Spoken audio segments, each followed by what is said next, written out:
આજથી 2 દિવસ પહેલાં મેં છે ને એક રીલ મૂકી હતી કે ભાઈ જર્મનીમાં તમે કંપનીમાં એપ્લાય કરો ત્યારે તમારું રિઝ્યુમ કેવું હોવું જોઈએ અને એપ્લાય કરતી વખતે કઈ વસ્તુનું ધ્યાન રાખવું. પણ મારે આજે તમને વાત કરવી છે કે રિયલ એક્સપિરિયન્સની, કે એક એવો એક્સપિરિયન્સ મારી કંપનીમાં થયેલો કે રિયલી અત્યારે મારી કંપનીમાં કેન્ડિડેટ હાયર કરતા હોય છે. તો મારા મેનેજરે 2 કેન્ડિડેટને ઇન્વાઇટ કર્યા હતા સેકન્ડ રાઉન્ડ માટે. પણ એમાં થયું એવું કે જે ફર્સ્ટ કેન્ડિડેટ હતો એ એકદમ સુપર જર્મન હતો, બધી વસ્તુમાં પરફેક્ટ હતો અને બધી વસ્તુ આવડતી હતી, જે વર્ક એને કરવાનું હતું એ પણ આવડતું હતું, એક્સપિરિયન્સ બહુ સારી મોટી કંપનીનો હતો, અહીંયા આવ્યો ત્યારે મોટિવેશન સારું હતું. સેકન્ડ જે કેન્ડિડેટ હતો એનામાં એ બંનેની કમ્પેરિઝનમાં એટલું બધું નહોતું, તેમ છતાં સેકન્ડ કેન્ડિડેટ હતો ને એને હાયર કર્યો. શા માટે?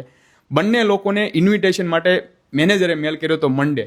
એમાંથી જે સેકન્ડ કેન્ડિડેટ હતો ને એણે સેમ ડે અથવા તો સેકન્ડ ડે રિપ્લાય આપી દીધો, અને જે ફર્સ્ટ કેન્ડિડેટ હતો એણે ફ્રાઈડે, એટલે કે નેક્સ્ટ મંડે આવવાનું હતું, ત્યારે ફ્રાઈડે એણે કીધું કે ભાઈ હું મંડે આવીશ.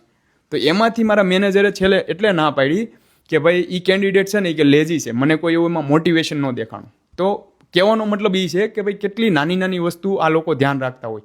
એટલે તમારે બધી વસ્તુમાં જોવું જોઈએ કે એપ્લાય કરો ને, જેટલી તમારી ડિસિપ્લિન એટલી તમારી જોબ નજીક તમારાથી.